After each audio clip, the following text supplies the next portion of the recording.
नमस्कार, बहुत बहुत स्वागत है आप सभी का अनअकैडमी में। मेरा नाम है अतुल जैन।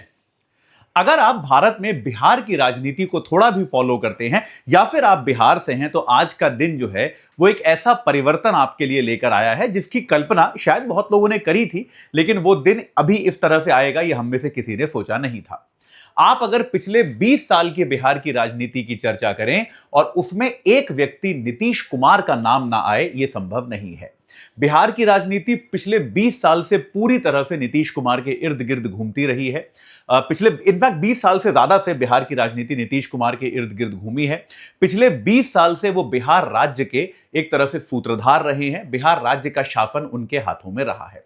2005 में वो मुख्यमंत्री बने और 2005 में मुख्यमंत्री बनने के बाद से आज तक वो लगातार मुख्यमंत्री रहे। बीच में एक छोटा सा गैप आया जब 2014 में जब लोकसभा चुनाव में उनकी पार्टी की पराजय हो गई, तो उसकी नैतिक जिम्मेदारी लेते हुए उन्होंने कुछ महीनों के लिए मुख्यमंत्री पद छोड़ दिया और उन्हीं की पार्टी के सहयोगी जीतन राम मांझी को मुख्यमंत्री पद दिया गया। तो ऐसे नीतीश कुमार साहब ने आज एक ट्वीट किया है और आज जो है उन्होंने क्या घोषणा करी है कि अब वो बिहार का मुख्यमंत्री पद छोड़कर राज्यसभा चले जाएंगे। देखिए नीतीश कुमार ने पहले क्या लिखा है वो पढ़ लेते हैं, फिर एक बार इसकी राजनीति हमारे इंटरेस्ट की चीज नहीं है क्योंकि राजनीति हम यहां पढ़ते नहीं, लेकिन ये इंडियन पॉलिटी के दृष्टिकोण से ये क्या क्या इसमें क्या क्या संभावनाएं हैं, इंडियन पॉलिटी के कौन कौन से कॉन्सेप्ट्स इसमें इन्वॉल्व हैं, उनको हम केवल समझने की कोशिश करेंगे। तो नीतीश कुमार ने क्या लिखा है जल्दी से पढ़ लेते हैं। पिछले 2 दशक से भी अधिक समय से मैं बिहार आपने अपना विश्वास और समर्थन मेरे साथ लगातार बनाए रखा है। बिहार की और आप सब लोगों की पूरी निष्ठा से हमने सेवा करी है और उन्होंने लिखा है कि आज बिहार को विकास और सम्मान का एक नया आयाम प्रस्तुत कर रहा है। संसदीय जीवन शुरू करने के समय से ही मेरे मन में एक इच्छा थी कि मैं बिहार विधानमंडल के दोनों सदनों के साथ संसद के भी दोनों सदनों का सदस्य बनूं। इसी क्रम में इस बार हो रहे चुनाव में मैं राज्यसभा का सदस्य बनना चाह रहा हूं। मैं विश्वास दिलाता हूं कि यह संबंध बिहार के साथ भविष्य में भी बना रहेगा, विकसित बिहार बनाने का संकल्प कायम रहेगा और जो नई सरकार बनेगी, यहां साफ साफ नीतीश कुमार ने लिख दिया है कि जो नई सरकार बनेगी उसको मेरा पूरा सहयोग एवं मार्गदर्शन रहेगा। यानी कि बेसिकली होने क्या जा रहा है कि नीतीश कुमार बिहार के मुख्यमंत्री पद से त्यागपत्र देने जा रहे हैं और अब वो भारत की संसद का जो उच्च सदन है राज्यसभा, उसके सांसद बनने वाले हैं। तो एक बार संवैधानिक व्यवस्थाओं को समझते हैं कि इसका मतलब क्या है। देखिए, सबसे पहले तो हम ये समझते हैं, हम में से बहुत लोग जब से खबर आई है तब से कई सारे स्टूडेंट्स मेरे से संपर्क कर चुके हैं। वो कह चुके हैं कि सर एक बात बताइए, जब आज से अभी से कुछ महीना पहले जो इलेक्शन हुए थे वो तो नीतीश को मुख्यमंत्री प्रोजेक्ट करके लड़े गए थे, तो क्या फिर ये चुनाव एक तरह से गलत नहीं हो गया कि आपने चुनाव तो मुख्यमंत्री के नाम पर नीतीश का नाम घोषित करके लड़े थे और उसके बाद आपने मुख्यमंत्री बदल दिया कुछ ही महीनों बाद। तो इसमें याद रखिए, भारत का संविधान जो है वो ये एकदम स्पष्ट करता है कि आपका चुनाव पूर्व मुख्यमंत्री का जो प्रत्याशी होता है, याद रखिए, अगर आप किसी को चुनाव के पहले सीएम का प्रत्याशी घोषित करते हैं तो यह आपका पूरी तरह से अनौपचारिक घोषणा होती है।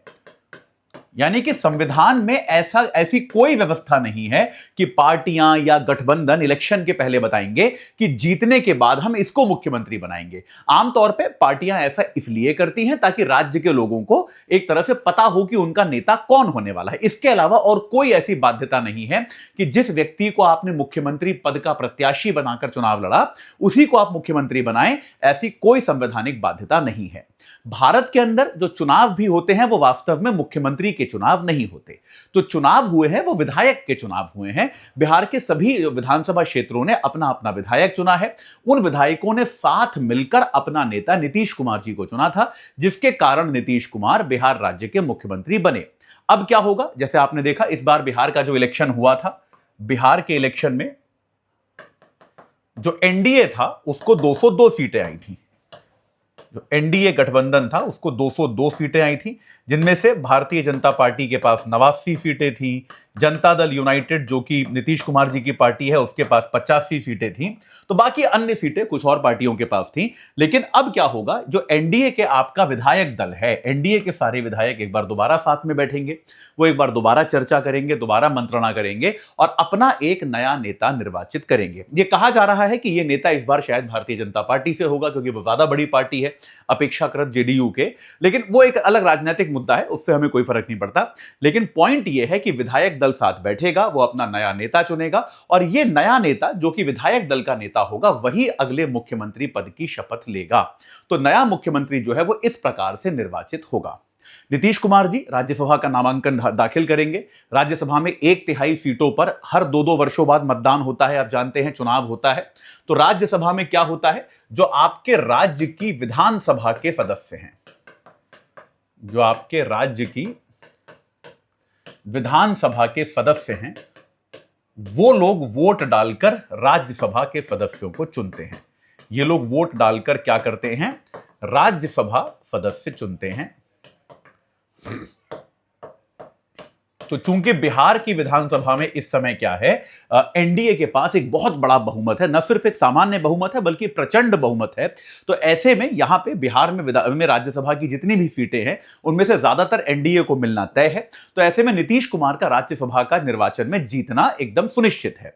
यह निर्वाचन जो है अभी कुछ समय में होने वाले हैं, राज्यसभा के चुनाव, उनमें नीतीश कुमार का निर्वाचित होना तय है। और नीतीश कुमार जब राज्यसभा के लिए निर्वाचित होंगे तो राज्यसभा के लिए निर्वाचित होने के बाद अभी वो बिहार की विधानसभा के सदस्य हैं, उनको विधानसभा से त्यागपत्र देना पड़ेगा। अगर आप राज्यसभा में निर्वाचित होते हैं या लोकसभा में निर्वाचित होते हैं और आप राज्य की विधानसभा के सदस्य हैं तो आपको कोई सा एक पद तुरंत छोड़ना पड़ता है। तो नीतीश कुमार जी को जो कि क्योंकि उनका इरादा अब राज्यसभा में रहने का है तो निश्चित तौर पर उनको अब क्या करना पड़ेगा, बिहार की विधानसभा का जो पद है वो छोड़ना पड़ेगा।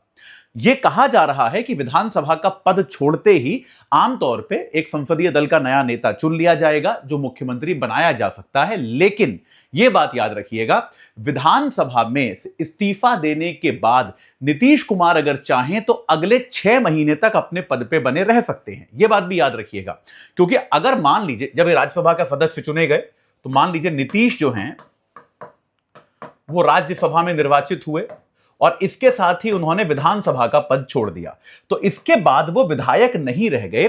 लेकिन भारत के संविधान के मुताबिक अगर कोई ऐसा व्यक्ति मंत्री या मुख्यमंत्री है जो विधानसभा का सदस्य नहीं है तो वो अगले 6 महीने तक अपने पद पर रह सकता है। 6 महीने के अंदर उसे विधानसभा में लौटकर वापस आना होता है, 6 महीने के अंदर उसे विधानसभा का चुनाव जीतना होता है। लेकिन नीतीश कुमार का ऐसा कोई इरादा नहीं है। लेकिन अगर वो चाहें तो ऐसी कोई बहुत जल्दी नहीं है कि नया मुख्यमंत्री तुरंत ही चुना जाए। अगर नीतीश कुमार चाहें तो वो राज्यसभा का चुनाव जीतकर विधानसभा से अपने पद से त्यागपत्र देकर अगले 6 महीने तक वो मुख्यमंत्री पद पर बने रह सकते हैं। लेकिन एक कंटिन्यूटी का प्रॉब्लम है, एक सततता का प्रॉब्लम है। इसके कारण यह माना जा रहा है कि नीतीश कुमार अभी वो जब त्यागपत्र देंगे तो उसके तुरंत बाद ही एक नए व्यक्ति को निर्वाचित करके उसको मुख्यमंत्री की शपथ दिला दी जाएगी। यह नया मुख्यमंत्री कौन होगा यह रहस्य है, हम में से कोई नहीं जानता। अटकलों का बाजार गर्म है, अलग अलग नाम चल रहे हैं, लेकिन अटकलबाजी से कोई खास फायदा होता नहीं है। 2-4-5 दिन में या जब भी निर्णय होगा हमको पता चल ही जाएगा कि बिहार का नेतृत्व अब किसके हवाले किया जाएगा। राज्यसभा में जाना या फिर केंद्रीय राजनीति में जाना नीतीश कुमार के लिए कोई नया अनुभव नहीं है।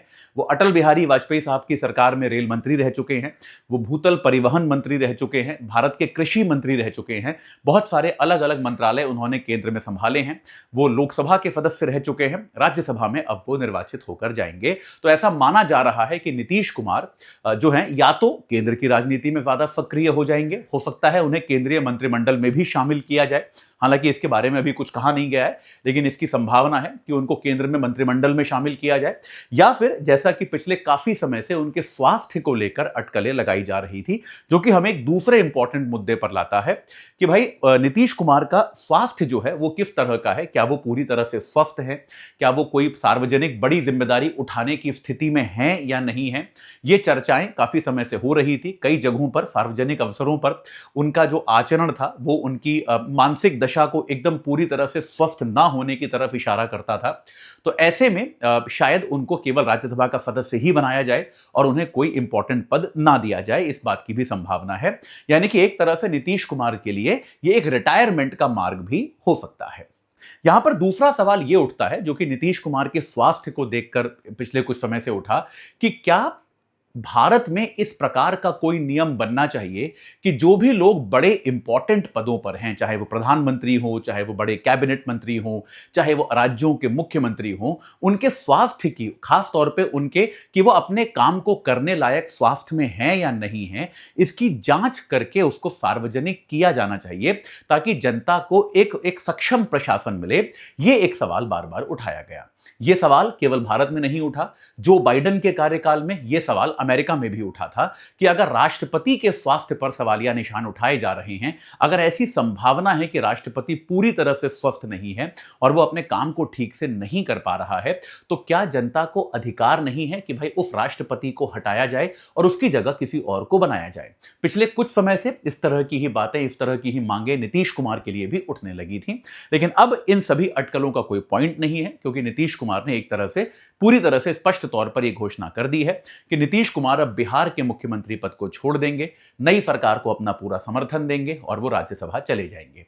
यहां पर एक और छोटी सी बात आप याद रखिएगा कि किसी भी राज्य का अगर मुख्यमंत्री या फिर केंद्रीय स्तर पे अगर प्रधानमंत्री, अगर ये लोग इस्तीफा देते हैं, अगर ये लोग अपना पद छोड़ते हैं, तो इसको पूरे मंत्री परिषद का इस्तीफा माना जाता है। यह बात याद रखिएगा। यह त्यागपत्र जो होता है, यह पूरे मंत्री परिषद का माना जाता है। यानी कि अब नीतीश कुमार अगर अपने पद से त्यागपत्र देंगे, तो त्यागपत्र केवल उनका नहीं होगा, उनके समूचे मंत्री परिषद का त्यागपत्र माना जाएगा। तो नई सरकार का जो शपथ ग्रहण होगा, हो सकता है बाकी सारे मंत्री वही रहें, हो सकता है बाकी सारे मंत्रियों को वही मंत्रालय भी दे दिए जाएं, लेकिन सबको दोबारा शपथ लेनी पड़ेगी। सबका शपथ ग्रहण एक बार दोबारा किया जाएगा, क्योंकि मुख्यमंत्री, और ऐसे ही केंद्र में प्रधानमंत्री के लिए होता है, अगर केंद्र में प्रधानमंत्री त्यागपत्र दे देता है और प्रधानमंत्री को केवल बदला जाए, तब भी सारे मंत्रियों को एक बार दोबारा शपथ लेनी पड़ती है। ठीक है, तो ये कुछ इंपॉर्टेंट संवैधानिक प्रावधान थे जो हमको पता होने चाहिए। बाकी अब देखते हैं कि एक बिहार राज्य में नया नेता कौन आता है, किसके नेतृत्व में बिहार आगे जाता है, और नीतीश कुमार का एक जो बहुत लंबा करियर बिहार की राजनीति में रहा है, उसके बाद वो केंद्र में कैसा प्रदर्शन करते हैं, केंद्र में उनको क्या जिम्मेदारी मिलती है, इस पर हम सभी की नजर रहेगी। इस चर्चा से, इस डिस्कशन से जुड़ने के लिए आप सभी का बहुत बहुत धन्यवाद।